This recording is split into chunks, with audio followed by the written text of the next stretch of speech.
ಸ್ನೇಹಿತರೆ ನಮಸ್ಕಾರ. 2 ತಿಂಗಳ ರೇಷನ್ ಒಮ್ಮೆಲೆ ವಿತರಣೆ ಪ್ರಾರಂಭವಾಗಿದೆ. ಹೌದು, ಮುಂದಿನ ದಿನಗಳಲ್ಲಿ ರೇಷನ್ ಸಿಗದೇ ಇರುವಂತಹ ಕಾರಣಕ್ಕಾಗಿ ಈ ರೀತಿ ಸರ್ಕಾರ ಮಾಡ್ತಾ ಇದೆಯಾ? ಅಥವಾ 2 ತಿಂಗಳ ರೇಷನ್ ಅನ್ನ ಕೊಡೋದು ಅವಶ್ಯಕತೆ ಆದ್ರೆ ಏನಾಗಿತ್ತು? ಮತ್ತು ಕಿಟ್ಗಳ ವಿತರಣೆ ಆಗ್ಲಿಕ್ಕೆ ಪ್ರಾರಂಭ ಆಗ್ತಾ ಇದೆಯಾ ಅನ್ನುವಂತಹ ಅನುಮಾನಗಳು ಕೂಡ ಪ್ರಾರಂಭವಾಗಿದ್ದಾವೆ. ಈಗಾಗಲೇ ರಾಜ್ಯದ ರಾಜಕೀಯದಲ್ಲಿ ಸುನಾಮಿ ಅಂತೂ ಉಂಟಾಗಿದೆ, ನಿಮಗೆ ಗೊತ್ತಿರಬಹುದು. ರಾಜ್ಯದ ಸಿಎಂ ಬದಲಾವಣೆ ಆಗೋದು ನಿಶ್ಚಿತ ಎನ್ನಲಾಗ್ತಾ ಇದೆ. ಸೊ ಹಾಗಾದ್ರೆ ಅದರ ಬಗ್ಗೆನೂ ಕೂಡ ಚರ್ಚೆ ಮಾಡೋಣ. ಸೊ ಮುಖ್ಯವಾಗಿ ಈ BPL ಮತ್ತು APL ಪಡಿತರದಾರರಿಗೆ ಈ ಬದಲಾವಣೆ ಏನು ಅಂತದ್ರಲ್ಲಿ ಇನ್ಮೇಲಿಂದ ರೇಷನ್ ಸಿಗತ್ತಾ ಅಥವಾ ಕಿಟ್ಗಳ ವಿತರಣೆ ಆಗತ್ತಾ ಅಥವಾ 2 ತಿಂಗಳ ರೇಷನ್ ಕೊಡ್ಲಿಕ್ಕೆ ಕಾರಣವೇನು, ಎಲ್ಲ ವಿಷಯವನ್ನ ಸಂಪೂರ್ಣ ಡೀಟೇಲ್ಸ್ ಅನ್ನ ಈ ವಿಡಿಯೋದಲ್ಲಿ ತಿಳಿತಾ ಹೋಗೋಣ.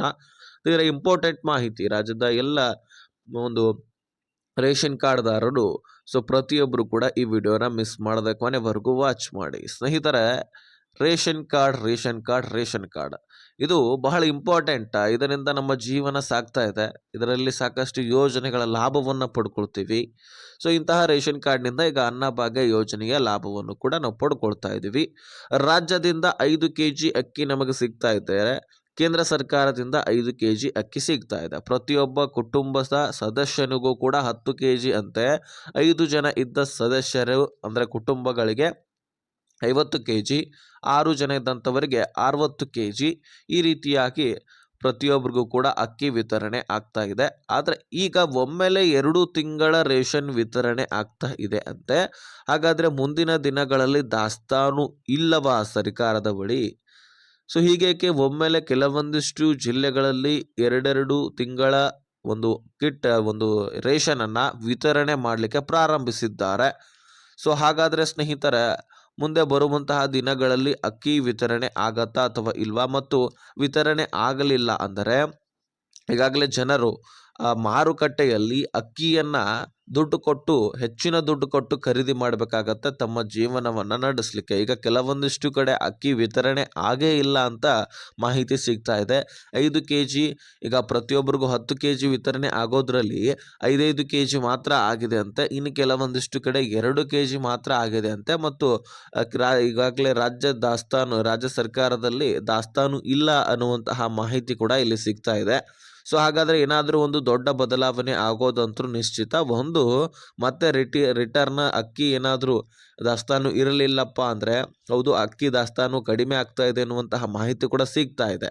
ಆದರೆ ಈ ಅಕ್ಕಿ ದಾಸ್ತಾನು ಇಲ್ಲದೆ ಇರುವಂತಹ ಕಾರಣಕ್ಕಾಗಿ ಕಿಟ್ಗಳ ವಿತರಣೆ ಆಗಬೇಕು. ಅಂದ್ರೆ ವಸ್ತುಗಳು, ಈಗ ಇಂದಿರಾ ಕಿಟ್ ಅಂತ ಹೇಳ್ಬಿಟ್ಟು ವಸ್ತುಗಳ ವಿತರಣೆ ಮಾಡ್ತಾರಲ್ವ, ಒಂದು ಗಾನದ ಎಣ್ಣೆ ಅಂದ್ರೆ ಅಡುಗೆ ಎಣ್ಣೆ, ಕಡಲೆ ಬೇಳೆ, ಸೊ ಅದೇ ರೀತಿಯಾಗಿ ಸಕ್ಕರೆ, ಉಪ್ಪು, ಅದೇ ರೀತಿಯಾಗಿ ರಾಗಿ ವಿತರಣೆ ಆಗುವಂತಹ ಸಾಧ್ಯತೆ ಇದೆ.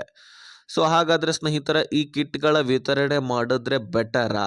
ಈಗಾಗಲೇ 93% ಫಲಾನುಭವಿಗಳು ನಮಗೆ ಏನಾದರೂ ಬದಲಾವಣೆ ಮಾಡಿ ಅಂತಾನು ಕೂಡ ಕೇಳ್ಕೊಂಡಿದ್ರಂತೆ ಸರ್ವೆ ಸಂದರ್ಭದಲ್ಲಿ. ಸೊ ಹಾಗಾದ್ರೆ 93% ಫಲಾನುಭವಿಗಳು ಹೆಚ್ಚಾಗಿ ಈ ಬದಲಾವಣೆಯನ್ನ ಬಯಸ್ತಾ ಇದ್ದಾರೆ. ಸೊ ಇನ್ನು ನೀವು ಏನು ಅನಿಸಿಕೆ ನಿಮ್ಮದು? ಇನ್ನು ಈ ದುಡ್ಡೇ ಕೊಡಬೇಕಾ? ರಿಟರ್ನ್ ಮೊದಲು ಕೊಡ್ತಾ ಇದ್ರಲ್ವ ಹೋದ ವರ್ಷದಲ್ಲಿ. ಸೊ ಹೋದ ವರ್ಷದಂತೆ ಮತ್ತೆ ನಿಮ್ಮ ಅಕೌಂಟ್ಗಳಿಗೆ DBT ಮುಖಾಂತರ ದುಡ್ಡನ್ನು ಜಮಾ ಮಾಡೋದು ಬೆಟರಾ, ಅಥವಾ ಅಕ್ಕಿ ವಿತರಣೆ ಮಾಡೋದು ಬೆಟರಾ, ಅಥವಾ ಈ ಕಿಟ್ಗಳ ವಿತರಣೆ ಮಾಡೋದು ಬೆಟರಾ? ಈಗ ನೋಡಿ, ದುಡ್ಡನ್ನು ಕೊಡ್ತಾ ಹೋದರೆ 1 ತಿಂಗಳದ್ದು ಕೊಡ್ತಾರೆ, 2 ತಿಂಗಳದ್ದು ಯಾಮಾರಿಸ್ಬಿಡುತ್ತಾರೆ. ಅದರಲ್ಲಿ ಅನ್ನಭಾಗ್ಯ ಯೋಜನೆ ಕಡೆಗೆ ನೀವು ಹೆಚ್ಚಾಗಿ ಗಮನ ಹರಿಸೋದಿಲ್ಲ. ಗೃಹಲಕ್ಷ್ಮಿ ದುಡ್ಡು ಜಮಾ ಆದರೆ ಸಾಕು ಅನ್ನುವಂಥವ್ರು ಕೂಡ ಬಹಳಷ್ಟು ಜನ ಇದ್ದಾರೆ. ಈಗ ಕಳೆದ ತಿಂಗಳಿನಿಂದನೂ ಕೂಡ ನಾವು ಕೇಂದ್ರದಿಂದ ಅಕ್ಕಿ ಮಾತ್ರ ಪಡ್ಕೊಳ್ತಾ ಇದ್ದೀವಿ. ರಾಜ್ಯ ಸರ್ಕಾರ ಕೆಲವೊಂದಿಷ್ಟು ಕಡೆ ಅಕ್ಕಿನೇ ಕೊಟ್ಟಿಲ್ಲ. ಸೊ ಹೀಗಾಗಿ ಈ ಕಿಟ್ ವಿತರಣೆ ಆಗಬಹುದಾದಂತಹ ಸಾಧ್ಯತೆ ಇದೆ. ಈ ಕಿಟ್ ವಿತರಣೆ ಆದರೆ ಇದು ಕೂಡ ಬೆಟರು. ಆದರೆ ಅಕ್ಕಿ ಸಾಲತ್ತೋ ಇಲ್ವೋ ನೋಡಬೇಕು. 5 kg ಒಬ್ಬೊಬ್ಬರಿಗೆ ಕೇಂದ್ರದಿಂದ ಬರ್ತಾ ಇರತ್ತೆ. ಅದಷ್ಟೇ ನಿಮಗೆ ಸಾಲಿದ್ದೇ ಆದರೆ ತಿಂಗಳಿಗೆ ಬೆಟರು, ಓಕೆ. ಆದರೆ ಇಲ್ಲಿ ದುಡ್ಡು ಕೊಡ್ತಾ ಹೋದರೆ ಪ್ರತಿ ತಿಂಗಳು ಕೂಡ ಸರಿಯಾದ ಸಮಯಕ್ಕೆ ದುಡ್ಡು ಬರೋದಿಲ್ಲ. ಅದರಲ್ಲಿ ಪಿಂಚಣಿ ಯೋಜನೆಯಲ್ಲಿ ಕೂಡ ನೋಡ್ತಾ ಇದ್ರಿ, ಗೃಹಲಕ್ಷ್ಮಿ ಯೋಜನೆಯಲ್ಲಿ ನೋಡ್ತಾ ಇದ್ರಿ, ಇನ್ನು ಅನ್ನಭಾಗ್ಯ ಯೋಜನೆಯಲ್ಲಿ ಜಮಾ ಆಗತ್ತಾ? ಖಂಡಿತವಾಗ್ಲೂ ಸರಿಯಾದ ಸಮಯಕ್ಕಂತೂ ಬರೋದಿಲ್ಲ. ಇನ್ನು ಇದಾದ ಬಳಿಕ ಸ್ನೇಹಿತರೆ ನಿಮಗೆ ಒಂದು ದುಡ್ಡು ಕೊಡಬೇಕು, ಕಿಟ್ ವಿತರಣೆ ಮಾಡಬೇಕು ಅಥವಾ ಅಕ್ಕಿ ವಿತರಣೆ ಮಾಡಬೇಕು. ಸೊ ಇದರಲ್ಲಿ ನಿಮ್ಮ ಅನಿಸಿಕೆ ಏನು? ಕಿಟ್ ಕೊಟ್ಟರು ನಡೆಯುತ್ತೆ, ಅಕ್ಕಿ ಕೊಟ್ಟರು ನಡೆಯುತ್ತೆ, ಆದರೆ ದುಡ್ಡು ಸರಿಯಾದ ಸಮಯಕ್ಕೆ ಕೊಡೋದಿಲ್ಲ. ಇದರ ಥ್ರೂ ಕ್ಲಿಯರಿಟಿ ನಿಮಗೆ ಸಿಕ್ಕಿರತ್ತೆ. ಸೊ ಏನು ಬದಲಾವಣೆ ಆಗತ್ತೆ, ಕೆ ಎಚ್ ಮುನಿಯಪ್ಪನವರು ಸ್ಪಷ್ಟನೆಯನ್ನು ಇನ್ನೂ ಕೂಡ ಕೊಟ್ಟಿಲ್ಲ. ಏನು ಬದಲಾವಣೆ ಆಗೋದಂತೂ ಇಲ್ಲಿ ಕಂಡು ಬರ್ತಾ ಇದೆ. ಈಗ CM ಕೂಡ ಬದಲಾವಣೆ ಆಗ್ತಾ ಇದ್ದಾರೆ. ಅದರಲ್ಲಿ ಯಾರು ಬೇಕಾದರೂ ಸಚಿವರು ಬದಲಾವಣೆ ಆಗಬಹುದು. ಬದಲಾವಣೆ ಆಗಿದ್ದೇ ಆದರೆ ಮತ್ತೆ ಯಾವ ನಿರ್ಧಾರವನ್ನು ಕೈಗೊಳ್ತಾರೆ, ಏನೇನು ಹೊಸದಾಗಿ ಒಂದು ಯೋಜನೆಗಳನ್ನು ಜಾರಿ ತರ್ತಾರೆ ಅಥವಾ ಈ ಯೋಜನೆಗಳಲ್ಲಿನೇ ಏನಾದರೂ ಬದಲಾವಣೆಗಳನ್ನು ಮಾಡ್ತಾರಾ, ಕಾಯ್ದು ನೋಡೋಣ.